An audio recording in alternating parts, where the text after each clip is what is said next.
하나님 아버지, 오늘도 저희를 새벽부터 이렇게 세우시고 이 교회에 나와 기도하게 하시며 기도와 말씀으로 하루를 시작하게 하시니 감사합니다. 각 가정에서도 기도와 말씀으로 시작하는 주의 자녀들이 있습니다. 그들과도 함께하여 주셔서 주의 말씀으로 또 주님 앞에 머리 숙여 기도하는 저희의 자세로 오늘 하루 승리하게 하여 주셔서 사람들 만날 때마다 줄을 대하듯 하게 하시며 또 저희가 판단하고 결정해야 할 때마다 올바른 판단으로 올바른 결정으로 이끌어 주시옵소서. 하나님 아버지, 대한민국의 백성들이 이제는 서로가 서로의 발목을 잡지 않고 서로를 끝없이 미워하고 또 증오하지 않고 서로를 이해하고 감당하고 품고 인정하고 용납하는 그러한 분위기, 그러한 사회적인 분위기, 정치적인 분위기, 그러한 문화가 형성되게 하여 주시옵소서. 대한민국의 앞길이 활짝 열어젖히게 하여 주시옵소서. 이 아침에 저희가 주의 말씀을 들을 때 깨닫게 하시며 또 깊이 생각하게 하시고 또 저희의 삶 속에 이 증거가 나타나게 하여 주시옵소서. 예수님 이름으로 기도합니다. 아멘. 자, 오늘 주신 하나님 말씀은 역대상 8장 29절부터 40절까지만 읽겠습니다. 원래 오늘 읽어야 될 전체 말씀은 7장과 8장 전체인데 워낙 많아서 8장 29절부터 40절까지만 같이 읽겠습니다. 기브온의 조상 여이엘은 기브온에 거주하였으니 그 아내의 이름은 마아가며 장자는 압돈이요 다음은 술과 기스와 바알과 나답과 그돌과 아히오와 세겔이며 미글롯은 시므아를 낳았으며 그들은 친족들과 더불어 마주하고 예루살렘에 거주하였더라. 넬은 기스를 낳고 기스는 사울을 낳고 사울은 요나단과 말기수아와 아비나답과 에스바를 낳았으며 요나단의 이름은 무리발이라. 무리발은 미가를 낳았고 미가의 아들들은 비돈과 멜렉과 다리아와 아하스이며 아하스는 여호와따를 낳았고 여호와따는 알레멧과 이스마엘과 시므리를 낳고 시므리는 모사를 낳고 모사는 빈야를 낳았으며 빈야의 아들은 라바요 그의 아들은 엘르아사요 그 아들은 아셀이며 아셀에게 6 아들이 있어 그들의 이름은 이러하니 아스리감과 보그르와 이스마엘과 스아랴와 오바야와 하나니라. 아셀의 모든 아들들이 이러하며 그의 아우 에색의 아들은 이러하니 그의 맏아들은 울람이요 둘째는 여우스요 셋째는 엘리벨렛이며 울람의 아들은 다 용감한 장사요 활을 잘 쏘는 자라. 아들과 손자가 많아 모두 150명이었더라. 베냐민의 자손들은 이러하였더라. 아멘. 오늘 나눌 말씀의 제목은 역사는 기록될 때 완성됩니다. 이 제목을 가지고 한번 말씀을 나누고자 합니다. 우리는 중요한 사건을 경험할 때마다 뭔가를 배우고 성장하게 되지만 그것을 기록으로 남기지 않는다면 그 의미는 시간이 지나면서 잊혀지게 됩니다. 그래서 기록이 중요한데요. 한국 사람들이 가장 존경하는 이순신 장군, 그분도 우리가 그분에 대해서 모두가 많은 것을 알고 있습니다. 그것은 그분이 전쟁의 와중에도 하루도 빠지지 않고 작성하신 난중일기라고 하는 그런 개인적인 기록 때문입니다. 만약 이순신 장군이 전쟁에만 몰두하시고 기록에는 전혀 관심이 없는 분이었다면 우리는 아마도 그분에 대해서 깊이 알지 못했을 것이고 조선시대에 이런 이름에 뛰어난 장군이 있었다더라 이런 정도로만 알고 말았을 것입니다. 성령께서는 하나님의 백성이 지나온 발자취를 잊지 않도록 다양한 형태의 기록을 남기게 하셨습니다. 그리고 그 기록 중에서 성령께서 택하신 일부가 성경으로 남아 있습니다. 기록은 있는 그대의 역사를 드러냅니다. 그리하여 하나님의 섭리가 어떻게 이어지고 또 인생들의 허물과 또 성공 속에서 어떻게 하나님이 일을 행하시는가를 길이길이 증거합니다. 역대기 앞부분에 등장하는 이 긴 족보들, 굉장히 족보들이 많지 않습니까? 이 족보들도 그런 점에서 중요한 의미가 있습니다. 수많은 이름과 또 여러 간단한 사건들이, 비슷한 사건들이 반복되지만 그 안에는 하나님의 신실하신 일하심이 촘촘하게 빼곡하게 채워져 있습니다. 우리는 성경에서 이런 긴 명단을 보게 되면은 나도 모르게 그냥 대충 넘기고 싶어 하죠. 그러나 하나님의 이 기록을 통해서 공동체의 뿌리란 어떤 것인가, 공동체가 왜 이런 것을 주목해야 하는가를 생각하게 하십니다. 이 족보는 사라져가던 이스라엘 백성들의 정체성을 다시 일으켜 세우는 그러한 회복의 토대였습니다. 이름 없는 사람도 있고 또 전혀 존재감이 없던 사람도 섞여 있고 실패한 사람도 그 안에 포함되어 있고 또 그 중에는 영광을 누린 사람도 있었겠지만 모두가 다 각기 자기 이름으로 이 안에 기록이 되어 있습니다. 하나님의 선택을 받은 이스라엘 백성은 출애굽 직후부터 그들의 기록을 남기기 시작했습니다. 그 전통은 가나안 땅에 정착된 후에도 계속되었고 왕정 시대에도 이어졌습니다. 심지어 바빌론 포로기에도 몇몇의 하나님의 사람들 통해서 기록은 계속되어지고 있었습니다. 예수 그리스도의 구속 사건이 있었을 때도 사도들과 또 몇 명의 제자들, 신실한 제자들 통해서 기록이 되어졌고요. 교회는 그 이후에도 복음을 전하면서 동시에 복음이 이룬 역사를 신실하게 기록해 나갔습니다. 사도행전 이후에도 교회는 기록을 멈추지 않았습니다. 초대교회 교부들은 그들이 깨닫게 된 깊은 영성과 또 순교의 사건들을 다 기록을 했고요. 또 종교개혁자들은 말씀으로 돌아가자, 말씀을 회복하고자 하는 그러한 말씀 회복의 여정들을 다 기록을 했습니다. 오늘날에도 교회가 선교보거나 또 성도들의 간증을 공동체적으로 함께 공유하고 또 기록하는 그러한 이유도 여기에 있습니다. 다 같은 이유입니다. 역사는 살아있고 기록은 그 살아있는 역사의 생명을 후대에 전하는 호흡입니다. 기록이 없다면 다음 세대는 신앙의 족적을 더듬어야 할 길잡이를 잃게 됩니다. 우리의 기록은 우리가 다 기억하도록 돕게 되고 그 기억은 신앙을 유지하고 또 깊어지게 합니다. 뿐만 아니라 기록은 공동체의 정체성을 견고하게 묶어줍니다.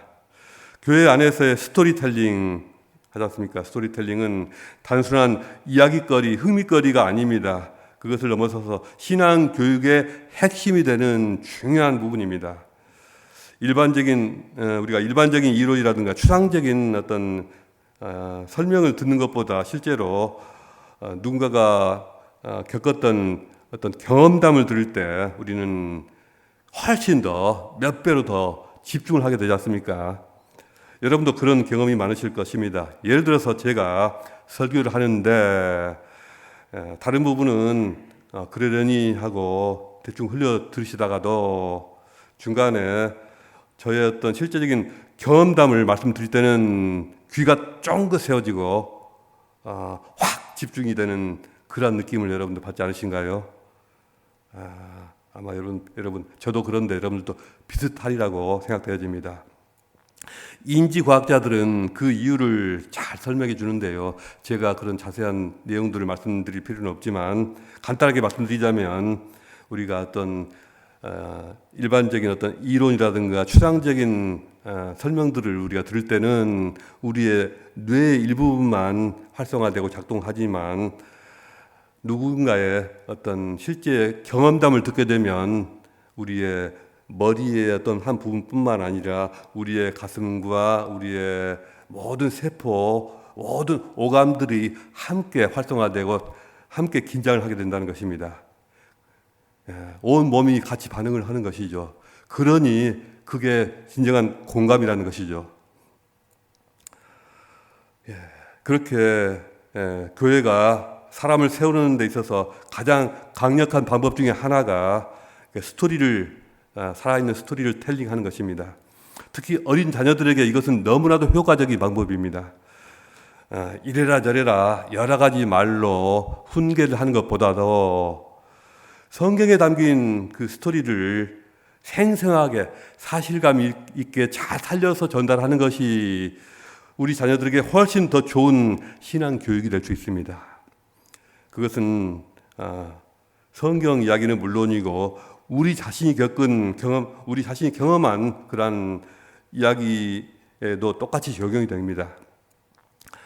하나님의 말씀이 누군가에게 삶을 어떻게 바꾸고 또 주님의 은혜가 한 사람을 어떻게 변화시켰는가 하는 그런 이야기는 개인의 경험을 공동체의 가치로 승화시키고 레벨업 시킵니다. 예를 들어서 선교지에서 일어난 어떤 놀라운 사건을 문서로 또 영상으로 기록을 해서 전 교회가 함께 그것을 공유하고 보고 들을 때 그 경험, 그 사건은 공동체 전체의 신앙적인 자산이 됩니다. 신앙 자산은 재정적인 자산보다도 훨씬 더 강력합니다. 왜냐하면 그것은 혼란스러운 시대에 진리를 붙드는 근거가 되기 때문입니다. 우리 신앙 자산, 교회에 있어서 이 신앙 자산이 얼마나 중요한지 모릅니다. 어떤 영화를 보다가 이런 장면을 봤던 걸 기억합니다. 검사들끼리 이야기하는데요. 아마 1987이라는 영화였을 것입니다. 검사들끼리 이야기하는데 이런 얘기를 하죠. 야, 우리가 돈이 없지 가오가 없냐? 하는 것이죠. 검사들한테는 이 가오라고 하는 게 큰 자산이라는 것이죠. 교회는 돈이 부족할 수는 있지만 그러나 신앙적인 자산, 우리만의 스토리들이 풍부해야 합니다. 그것이 떨어지면은 안 되는 것이죠. 그것이 우리의 가장 중요한 자산입니다. 그것을 공유하면서 우리는 같은 진리 안에서 하나님의 가족이 되었음을 확인하게 됩니다. 개인의 영적인 경험이 간증이 되고 또 기록으로 남을 때 그것은 개인의 체험에서 공동체 전체 유산으로 레벨업 되는 것입니다. 아브라함의 믿음 이야기가 전해지다가 또 이삭의 이야기, 야곱의 이야기가 전해지다가 누군가에 의해서 기록됨으로써 수많은 그의 자손들을 구원하고 살려내게 된 것처럼 초대교회가 예수님과 사도들의 언행을 기록한 책을 남김으로써 대대손손 복음 진리가 살아있게 되고 전해진 것처럼 이러한 기록 정신은 우리도 예외가 돼서는 안 됩니다.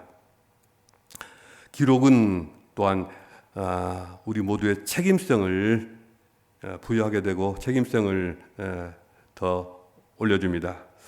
교회가 사역보고서를 작성하고 또 회계장부를 투명하게 작성해서 공개할 때 우리는 정직이라는 가치를 삶으로 증거하고 있는 것입니다. 신앙은 투명성 안에서 더욱 빛납니다. 기록하는 것이야말로 이런 투명성을 가능하게 하고 투명성은 공동체 안팎에서 깊은 신뢰를 낳습니다. 신뢰가 회복될 때 공동체는 건강해지지 않습니까? 건강한 공동체는 세상을 치유할 힘을 얻습니다. 이러한 기록은 단순한 행정적인 절차, 교회 행정적인 절차가 아니라 교회의 선교적인 힘이 됩니다. 특히 진실하게 잘 기록된 스토리는 큰 공감을 얻습니다. 우리는 역대기의 족보 리스트를 읽을 때 아무런 느낌 없이 읽게 되지만 바빌론 포로 생활에서 돌아온 포로 생활에서 풀려 나와서 고국으로 돌아온 이 이스라엘 백성들은 전혀 그 느낌이 달랐을 것입니다. 그들의 조상 이름 하나가 들려졌을 때 그들은 귀를 쫑긋 세우고 그 조상들의 실패 스토리 또 성공담을 정말 집중해서 들었을 것이고요. 모든 신경을 집중해서 들었을 것이고 그들의 마음에 작은 불꽃이 타올랐을 것입니다. 족보 리스트와 조상들의 짤막한 스토리만으로도 그들에게 공감을 이끌어내기에 충분했을 것입니다. 스토리텔링이 너무나도 좋은 것은 그것이 우리의 공감을 이끌어내고 또 곧바로 행동으로 이어지기 때문입니다. 기록된 이야기가 감동을 줄 때 그 감동은 곧바로 행동으로 이어지기가 참 쉽습니다. 예루살렘 교회의 구제 헌금 사건을 기록해둔 바울은 그의 그 구제 사건을 기록함으로써 그것을 통해서 다른 지역 교회들을 비슷한 섬김과 헌신으로 이끌었습니다. 그리고 후세대들에게도 동일한 그러한 헌신과 또 섬김으로 이끌었습니다. 이렇게 기록은 구체적인 순종을 낳습니다. 순종은 다시 새로운 이야기를 만들고 그 이야기는 공동체 전체에 공유가 되고 또 후대까지 공유가 됩니다. 이 선순환이 이어질 때 자꾸 반복이 될 때 교회는 지속적으로 성장하게 되고 반대로 이 일이 멈추고 끊어질 때 교회는 정체가 되고 발전을 못하게 됩니다. 그러므로 우리는 이 기록의 강이 마르지 않도록 계속해서 생수를 부어야 합니다. 오늘날 현대 디지털 시대에 우리는 수많은 기록의 도구들을 풍성하게 가지고 있습니다. SNS, 블로그, 클라우드 문서, 심지어 영상 기록까지도 아주 쉽게 만들어서 보관할 수 있습니다. 그러나 어떤 도구를 어떻게 사용하느냐 그것보다도 중요한 것은 기록하고자 하는 정신입니다. 그 정신은 하나님께서 행하신 일을 잊지 말자는 거룩한 부담감입니다. 시편 기자가 내 영혼아 주의 은혜를 잊지 말지어다 하고 외친 것은 그 기록되지 않은 은혜가 쉽게 잊힌다는 그런 사실을 알았기 때문입니다. 그래서 내 영혼아 주의 은혜를 잊지 말지어다 하면서 이렇게 기록을 했던 것입니다. 우리가 매일 묵상 노트를 쓰고 또 설교 노트를 정리하고 또 기도 응답을 메모하는 것도 다 같은 이유입니다. 이렇게 아주 작은 글귀들이 모여서 개인 신앙의 역사책이 됩니다. 그런 기록을 지속적으로 만들어가는 것만으로도 이미 그 사람의 신앙은 성숙되어지고 있고 또 단단해지고 있습니다. 그리고 개인의 역사책이 모여서 공동체적으로 공유가 될 때 공동체의 큰 어떤 스토리가 완성이 됩니다. 오늘날은 개인의 프라이버시가 너무나도 중요시되는 그런 존중되는 사회입니다. 개인의 신앙적인 설사 기록이 있을지라도 나중에라도 공개가 되지 않고 그러니까 공개가 되거나 공유되는 것을 좋아하지 않는 분들이 많이 있을 것입니다. 그러나 한번 생각해 보십시오. 성경 속에 있는 이 많은 부분들도 사실은 그러한 개인적인 프라이버시를 담은 기록들이었습니다. 대표적인 것이 시편입니다. 자신의 원통함을 하나님 앞에서 하소연하고 자신의 숨어있는 치부를 드러내고 심지어 누군가에게 대한 어떤 저주와 악담까지 늘어놓는 그러한 너무나도 개인적이고 사적인 기록 아닙니까? 그러나 그런 기록이 성경에 오롯이 담겨 있고 그 기록을 읽는 우리로 하여금 우리 자신의 숨겨진 모습을 발견하게 하고 또 우리가 하나님 앞에서 진실된 모습으로 서도록 돕지 않습니까? 그러니 우리가 작성된 진실된 신앙의 기록들이 우리 자신을 위해서는 말할 것도 없거니와 또 우리 다음 세대에 누군가에게 얼마나 큰 은혜를 끼치게 되고 누군가를 성장시키고 변화시키는데 어떻게 쓰임받을지 우리는 알 수 없는 노릇입니다. 기록은 잊혀질 수 있는 은혜를 다시 불러내어서 공동체가 그리고 후손들이 함께 기억하게 합니다. 기록된 족보가 이스라엘 백성들의 정체성을 회복시켰듯이 우리도 가정과 교회와 사회에 스며든 하나님의 손길을 글과 영상과 간증으로 남길 때 믿음이 세대와 세대를 연결시키고 이어져 갈 것입니다. 우리의 경험을 적는 일은 우리 스스로를 물론이고 후세대가 같은 오류를 되풀이하지 않고 같은 실수를 계속해서 반복하지 않고 더 담대히 순종할 수 있도록 도와줄 것입니다. 그것을 통해서 우리는 서로의 연약함과 또 회복을 같이 공유하게 되고 우리를 함께 묶어주는 은혜를 경험하게 될 것입니다. 그러므로 여러분들에게 권면드립니다. 각자 자신의 감사 일기나 또 기도 노트나 영성 일기나 또 사역 일지 그리고 자신의 신앙 간증을 기록을 해서 남기십시오. 여러분이 받은 말씀들을 다 기록해 놓으십시오. 매 순간 우리 안에 새로운 역사를 쓰시는 성령님의 손길을 경외함으로 기록하십시오. 야, 이런 거 기록해봐야 누가 보겠냐 이렇게 생각하실 필요가 없습니다. 이 시편 기자들도 자신들이 그 글을 쓸 때 이것이 성경에 담기게 되고 수많은 그야말로 헤아릴 수 없는 믿음의 자손들이 읽게 될 줄 누가 알았겠습니까? 이순신 장군도 난중 일기를 쓰면서 이것이 그 많은 후손들이 이것을 읽게 되리라고는 상상도 못했을 것입니다. 그런 것입니다. 역사는 이렇게 기록될 때 완성됩니다. 기록을 통해서 하나님께서 이미 베푸신 은혜를 우리가 오래오래 기억하고 또 앞으로 이루어질 영광을 기대하게 되고 또 우리가 하나가 될 수가 있습니다. 그렇게 우리 스스로 우리 자신의 기록을 만들어 가면서 앞으로 이루어질 영광들 더욱 기대하고 또 그 은혜로서 하나됨을 이루어가는 세움교회 귀한 성도님들 되시기를 주님의 이름으로 축복합니다. 기도하겠습니다.